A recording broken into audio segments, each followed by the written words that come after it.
Reparación de generador de radiofrecuencia TEC TE20, séptima parte. Hola amigos de YouTube. Bueno, muchos de vosotros conocéis mi aparato generador de señales de radiofrecuencia, marca TEC TE20, fabricación de los ingleses y muy mal diseño de fábrica, un diseño horrible, tan malo que ya habréis visto por los vídeos que he hecho de este aparato cómo lo he modificado para mejorarlo. Bueno, pues de hace un tiempo para acá, mientras lo he estado probando con las diferentes reparaciones que he hecho, me he dado cuenta de que todavía mantiene un error de diseño, un error de ingeniería electrónica. Y os voy a contar cuál es el error, ¿eh? El error es el siguiente. Aquí tenemos el interruptor de encendido y a su vez, la regulación de entrada y salida de baja frecuencia. Entrada para modular a la válvula de radiofrecuencia o salida de la válvula que lleva dentro osciladora de baja frecuencia a 440 Hz, salida por aquí. Salida que nos puede servir para inyectar una señal en un amplificador a 440 Hz, como he dicho. Yo advertí este problema porque cuando terminé de modificar el TEC T20 en su día, pues una de las comprobaciones que hice fue poner aquí las puntas del osciloscopio y ver que con el mando podía subir y bajar la señal de salida cuando esto está en modulación interior. Cuando está en modulación exterior, por supuesto, lo que hay que hacer es meter señal de baja frecuencia. Pero cuando estamos en modulación interior, el generador de baja frecuencia, la válvula que lleva, mete señal a la válvula osciladora de RF y de paso saca una pequeña muestra de esa señal por aquí que nos sirve para lo que he dicho, para inyectar una señal en un amplificador de baja frecuencia, por ejemplo. Y bueno, pues como vi que con el osciloscopio salía la señal y que salía una señal de 5 voltios pico a pico, pues ahí lo dejé, dije, vale, pues ya está, fenómeno, funcionando. ¿Cuál es mi sorpresa? ¿Cuál es mi sorpresa? Cuando en su día, creo recordar que fue con la radio Sokol, la radio rusa esta a la que estoy intentando reparar y todavía está pendiente de recibir repuestos, pues quise hacer una prueba de inyectarle 440 Hz desde aquí a la entrada del previo amplificador de la Sokol, a la base del primer transistor. Y veo que no sale señal. ¿Cómo puede ser? Desconecto, conecto al osciloscopio, que lo tengo aquí al lado, y en el osciloscopio había señal. Vuelvo otra vez a conectar a la entrada de la radio Sokol, de baja frecuencia, y no se oía nada. ¿Cómo puede ser? Y cuando conecto en paralelo eh, el cable que va a la base del transistor y a su vez conecto la sonda de prueba del osciloscopio, veo que no hay señal, que cada vez que conecto a la base del transistor no hay señal. Y bueno, pues mirando, llegué a la conclusión de que el problema es un problema de diseño de que hay aquí dentro, un problema del que no me había dado cuenta en su día, y ahora os voy a explicar el problema cuál es, para que lo comprendáis y veáis cuál es la solución que he adoptado.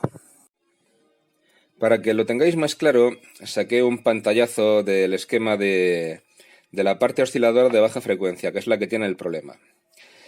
Y bueno, pues como podéis ver, es la válvula esta, la 6AR5, la osciladora de baja frecuencia, que oscila aquí con el Harley, con el Colpix este. Y es muy sencillo, cuando estamos en la posición de modulación interior, este circuito está cerrado, por aquí se produce la realimentación de la reja, de la válvula, y una pequeña porción de la señal sale por aquí, por este condensador, por esta resistencia, llega hasta aquí, de aquí pasa aquí. Aquí en este potenciómetro, con esta flechita, con este cursor, regulamos el nivel de señal que queremos y lo sacamos por aquí a la salida. Y cuando estamos en modulación exterior, metemos señal, pasamos por la modulación exterior, con el cursor seleccionamos la señal que queremos, la pasamos por aquí y de aquí la inyectamos a la reja. Entonces, fijaros en este conjunto es el que cuando tenemos el circuito funcionando en resonancia, con el circuito aquí cerrado, pasamos la señal, como he dicho, por la resistencia de 400K y el condensador de 0,01 microfaradios, un condensador electrolítico, y esta porción de señal es la que ataca al potenciómetro de 500 kiloohmios y del potenciómetro de 500 kiloohmios salimos aquí. Supongamos que ponemos el potenciómetro a tope, con lo cual esta resistencia es como si no contase, porque lo ponemos a tope de volumen, o sea, lo ponemos justo aquí, en esta posición, ¿vale? Bueno, pues como la resistencia no cuenta, vamos a hacer los cálculos con respecto solamente a esta rama. De hecho, es que aunque yo pusiera aquí el potenciómetro a tope, atacando al transistor primero de la SOCOL 308, la señal se venía abajo. Vamos a ver por qué. Bueno, esta es la misma ramita que hemos visto antes. Condensador de 0,01 microfaradio, 400 kiloohmios y condensador de salida. Este condensador de salida es este de aquí, ¿vale? O sea que tenemos resistencia, condensador, conmutador y aquí tenemos el condensador de salida de 0,01 microfaradios. Bueno, pues el circuito equivalente de todo esto a 440 hercios es como aproximadamente una resistencia de 500 kiloohmios. Una resistencia de 500 kiloohmios. ¿Qué pasa? Pues que la corriente de salida, si dividimos 5 voltios por 500 kiloohmios, pues es muy pequeña. No lo he hecho, pero lo voy a hacer el cálculo. Bien, aquí tenemos los cálculos de la intensidad de salida teniendo en cuenta el voltaje pico a pico, que son 5. Si contamos 5 voltios pico a pico, dividido por 500 K de impedancia, tenemos una corriente de salida máxima de 10 microamperios pico a pico, o sea, que tendríamos como 5 microamperios y eficaces pues como 3,5 o 4. 3,5 o 4 microamperios. Con esa corriente no manejamos la intensidad de base de un transistor de silicio ni en sueños. Por lo tanto, ¿cuáles eran las soluciones? Bueno, pues se me ocurrió poner las siguientes soluciones. La primera era sacar la señal del emisor. Bueno, puse aquí emisor, pero me refiero al cátodo. Sacar la señal del cátodo de la 6AR5, o sea, sacar la señal de aquí. Como aquí tenemos 300 ohmios, pues sacar un ramal de aquí, quitar esto, llevarlo aquí y tal. Pero luego me dije, no vamos a hacer eso porque eso es tocar la parte del oscilador y como que no me interesa.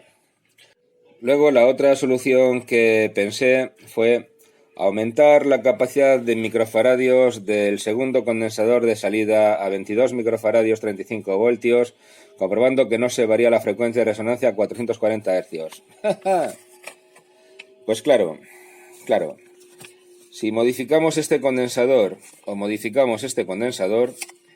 aquí tendremos en vacío 440 hercios, pero en cuanto conectemos la base de un transistor, la frecuencia se nos varía. Así que eso tampoco vale. Así que, vamos, esta solución que he dicho ahora mismo, la de variar el condensador, menos todavía que la de tocar aquí, mucho menos. Bueno, entonces, ¿cuál era la solución más inocua para procurar mantener que este oscilador siga funcionando como tiene que funcionar? Pues la solución más inocua que se me ocurrió fue la siguiente. Montar un amplificador operacional, un integradito, el TL071, que como veréis aquí en el esquema solo tiene un operacional interno y no necesitamos más, solamente uno. Montarlo con esta disposición de seguidor de voltaje. Entonces, estuve mirando en la ficha técnica y necesitamos una masa virtual para poder trabajar entre más y cero, entre más voltaje y cero. Necesitamos aquí una masa virtual. Bueno, eso no es difícil, se hace con un par de resistencias. En este punto, entre 9 y 0, este punto es el cero virtual. ¿Por qué? Porque entre aquí y aquí hay 4 voltios y medio y entre aquí y aquí hay 4 voltios y medio. Luego este punto hacia lo operacional es como si fuera 0. Sacar, ahora aquí lo vemos en el esquema. Desconectar este punto y este condensador, llevarlo al circuito amplificador operacional y su salida retornarla a este punto, o sea, abriendo aquí el circuito. Con lo cual, cuando conmutemos a modulación interior, conmutamos a la salida del operacional. ¿Y por qué este operacional? Pues fijaros, estas son las características técnicas que tiene el operacional según su ficha. Puede manejar una tensión de alimentación de más o menos 18 voltios, o sea, un rango enorme. Aquí solamente vamos a trabajar con 5 voltios pico a pico, o sea que esto me da sobrado. El voltaje de entrada puede ser de más o menos 15 voltios. Vuelvo a decir lo mismo, aquí vamos a trabajar con 5 voltios pico a pico, o sea, con más o menos 2,5 voltios. O sea que vamos súper sobrados. Y este es el dato más importante. De los 4, este es el más importante. La resistencia de entrada del operacional es de 10 a la 12 ohmios. O sea, 1000 millones de kiloohmios. 1000 millones de kiloohmios. O sea, esto es hacia el operacional como si no existiera. Porque consume tan poquita corriente, tiene tantísima impedancia de entrada, que es totalmente inocuo hacia la parte del oscilador. El oscilador ni va a verlo, vamos.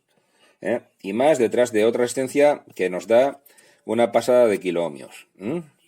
Y la intensidad de salida en cortocircuito es de 40 miliamperios. 40 miliamperios en cortocircuito. O sea, que suponiendo que no tengamos una resistencia en cortocircuito aquí a la salida, sino que simplemente tengamos lo que es el circuito base-emisor de un transistor, con 40 miliamperios, señores, vamos sobrados, sobradísimos. Vamos, es que con la mitad, con 20 miliamperios, vamos sobradísimos para manejar la entrada de un amplificador base-emisor o de un operacional o de lo que sea. Vamos sobradísimos con la mitad de la corriente máxima que da este integrado. Entonces, esta para mí es la solución ideal. ¿Qué problemas tiene esta solución? Bueno, el único problema es, como siempre, vamos a volver aquí a ver al amigo. El problema es, como siempre, el espacio. El espacio que tenemos aquí dentro para meter este aparato. ¿Por qué? Pues porque la fuente de alimentación de este generador de radiofrecuencia es de 100 y pico de voltios, si mal no recuerdo. Sí, 110 voltios, tensión de placas. Es de 110 voltios y esto pues no se puede alimentar con 110 voltios. Hay que reducir el voltaje. Y una fuente conmutada no podemos meter, que sería ideal meterla. Una fuente conmutada no podemos meter porque la fuente conmutada mete un montón de ruido de radiofrecuencia. Eso nos obliga a meter una fuente de alimentación a transformador. Pero vamos a hacer una fuente de alimentación especial. Como esto tiene un consumo pequeñísimo, me parece recordar que son 680 milivatios, o sea, poquito más de medio vatio. Consume poquito más de medio vatio. A 9 voltios eso es ridículo. Bueno, pues vamos a hacer una mini fuente de alimentación a transformador de 230 voltios a 9 voltios, una fuente súper reducida en tamaño, pero que nos sirva para alimentar este circuito, y este circuito lo vamos a hacer súper compacto. Vamos a intentar hacerlo súper compacto para que nos quepa dentro del generador de radiofrecuencia y poder hacer ya la última modificación, porque yo ya no le he visto más defectos. El único defecto que he visto ha sido el de la salida de frecuencia de baja frecuencia. Y entonces, una vez que lo hayamos hecho, pues ya lo probaremos y veremos si efectivamente ya es capaz de atacar a cualquier amplificador y de que se oiga.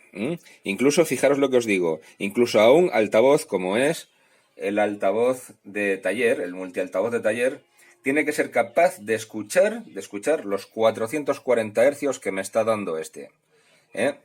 Así que vamos a proceder a hacer el circuito impreso, a diseñarlo, a montarlo y luego ya os enseño el prototipo y ya os enseño cómo lo implemento dentro del generador de radiofrecuencia TEC TE20.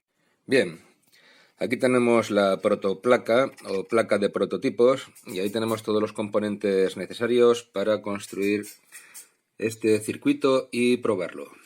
Entonces, yo lo que voy a construir va a ser de la raya discontinua para allá, porque esta es la salida de este oscilador. Y se supone que como tiene una altísima impedancia de entrada, tiene que pillar esta señal, amplificarla y sacarla en baja impedancia y poder atacar un altavoz, por ejemplo, unos auriculares, la base de un transistor, una entrada de amplificador, lo que haga falta. Aquí he añadido esto porque estuve mirando en la ficha técnica del TL071 y para seguidor de voltaje ponía esta pequeña red formada por una resistencia de 2 kiloohmios y un condensador de 100 picofaradios. Entonces, bueno, pues el resistencia de 2 kiloohmios no tiene ningún problema porque es una carga de 2 kiloohmios que ofrecemos aquí en... Perdón que se me ha ido. Que ofrecemos aquí en la salida del TL071.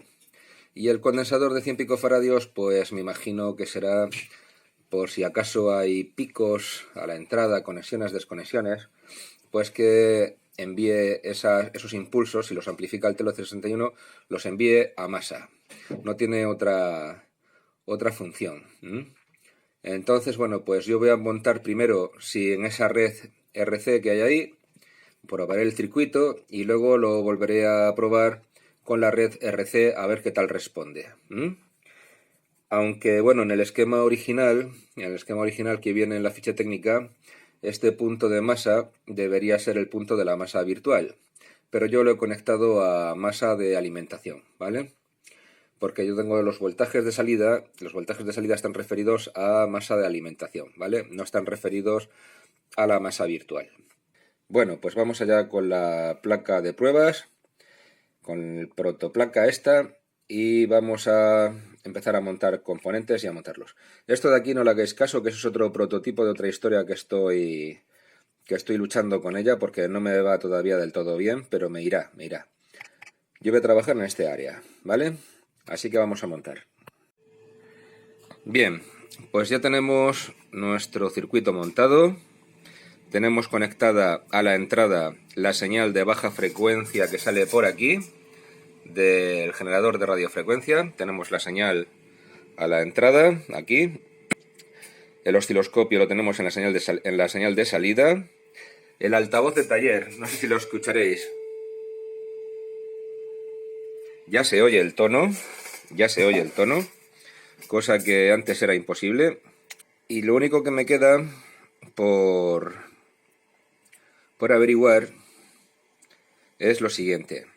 Nivel de salida que tenemos ahora mismo, que estamos midiéndolo con el osciloscopio, aquí en el punto anterior al condensador. ¿Dónde está el esquema? Que no lo veo, aquí. Estamos midiendo ahora aquí con el osciloscopio, para no tomar la atenuación que da el condensador electrolítico. Bien, pues la salida que tenemos en la salida es de 1,88 voltios pico a pico. Yo pensaba que tenía 5 voltios, pero claro, es que hablaba de memoria. Bueno, eso es lo que tenemos a la salida. Ahora vamos a cambiar la punta de prueba a la entrada. A ver si la engancho. Ya está. Y este es el voltaje a la entrada. Tenemos 1,88 voltios de pico. O sea que bien. Bueno, ahora tenemos un pequeño problema que he observado y que os lo voy a comentar. Cuando subimos la tensión a tope, aquí tenemos una senoidal, más o menos. Y ahora vamos a ver la señal que tenemos a la salida. A ver que enganche en el punto anterior. ¿Vale? Aquí tenemos una pequeña distorsión. Voy a ver si la puedo ampliar un poco más para que la veáis. A ver. Sí. Aquí tenemos una pequeña distorsión, ¿la veis? Bueno, pues esa distorsión parece provenir de... Ahora se ha quitado porque he bajado el volumen aquí, ¿vale? Cuando bajo el volumen se corrige, pero cuando lo sube aparece esa distorsión. Bueno, pues ahora vamos a implementar este circuito que indica el fabricante y vamos a ver si mejora o si no mejora esa distorsión. Y ya si no mejora, ya con el circuito este puesto, significaría que no es problema de esto, que no es problema de compensación, sería un problema de aquí, del TL071, que habrá que averiguar. Podría ser la tensión de offset que tenemos aquí a la entrada, ¿vale? Bueno, podrían ser muchas cosas. De momento vamos a implementar esto y vamos a ver qué ocurre con la señal, si seguimos teniendo ese problema o no lo seguimos teniendo. Bueno, ya he puesto aquí en esta zona la resistencia del condensador, colocados tal como están aquí en el circuito. Y como podemos observar, si subo el nivel de señal, la señal se distorsiona aquí un poquito. Parece que menos que antes, pero se sigue distorsionando. Así que eso debe de ser un problema con el offset. No sé por qué. Voy a subir, estoy ahora trabajando en 8 voltios, voy a trabajar con 9. Vamos a subir a 9. Bien, 9 voltios. Ahora vuelvo otra vez a subir el volumen. Y se ha corregido ligeramente. Voy a subir a 12. A ver qué ocurre.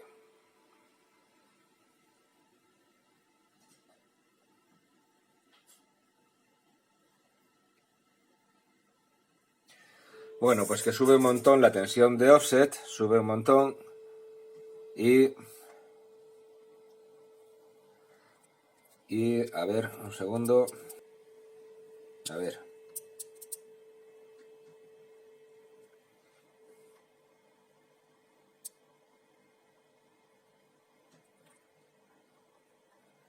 Ahí lo tenemos. Voy a abrir un poco la frecuencia. A ver si consigo sincronizar. Bueno, parece ser que la distorsión esa disminuye, pero me sube la tensión de salida de offset un montón. Eso significa que la masa virtual, por el motivo que sea, no está bien definida. Pero, como siempre tengo una idea para solucionar el problema de la masa virtual, así que voy a ponerla en práctica. Aquí podéis ver la señal anterior que he conseguido pararla, trasteando en el disparo del sincronismo, y como veis pues sale bastante bien dentro de lo que cabe. Y eso que ahora estoy con el volumen a tope, ¿vale? Luego tenemos un problema de alimentación. Vamos a disminuir el voltaje otra vez. Bien, ahí la tenemos trabajando a 8 voltios y pico. Voy a bajar a 6 voltios en la tensión de alimentación, a ver qué ocurre. Voy a bajar a 6 voltios. Como es lógico, me baja la tensión de offset.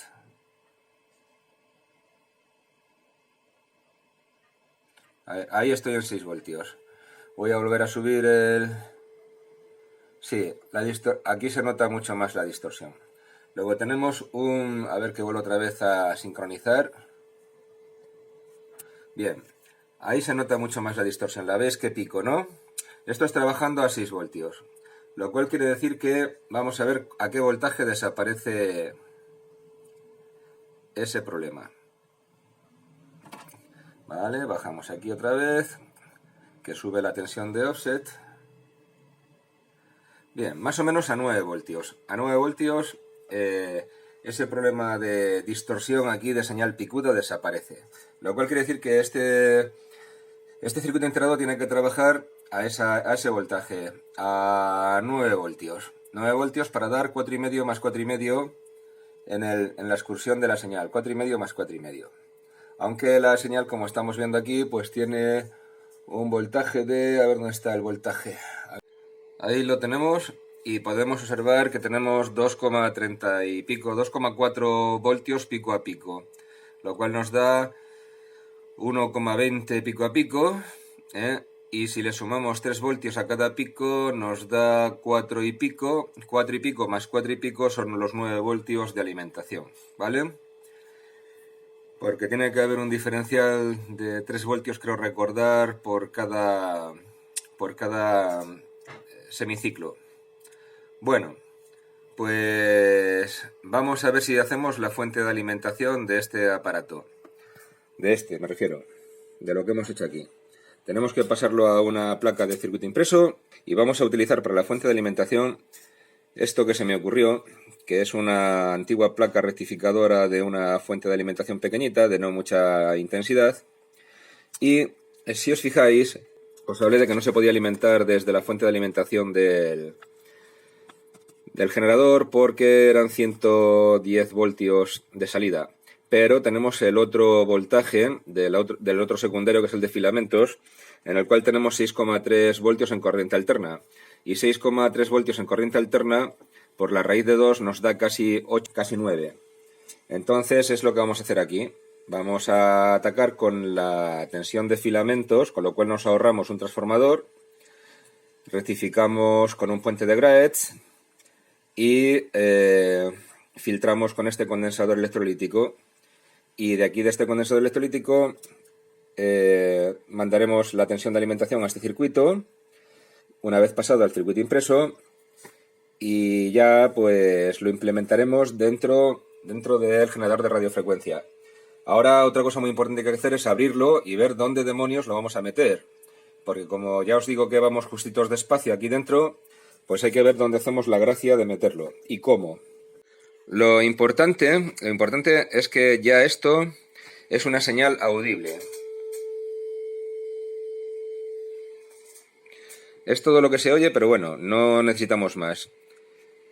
Porque como esto es una señal para probar en amplificadores, con eso nos sobra y nos basta. Y ya en el próximo vídeo ya veremos este circuito puesto en su circuito impreso, ya prácticamente preparado para insertarlo dentro del generador de radiofrecuencia. Le daremos la solución al problema del voltaje de offset, aunque no me gusta hablar spanglish, ya lo he dicho muchas veces, pero no recuerdo cómo traducir la tensión de offset, y por eso tengo que decirlo en inglés. Y también veremos dónde vamos a meter el circuito dentro del generador de radiofrecuencia TEC TE20. Y haremos todos los ajustes finales y demás, pero eso lo veremos en el próximo vídeo. Espero que os haya gustado el vídeo hasta aquí. Y nada más, recibir todos un cordial saludo y un abrazo, especialmente a todos los suscriptores que tengo al otro lado del Atlántico.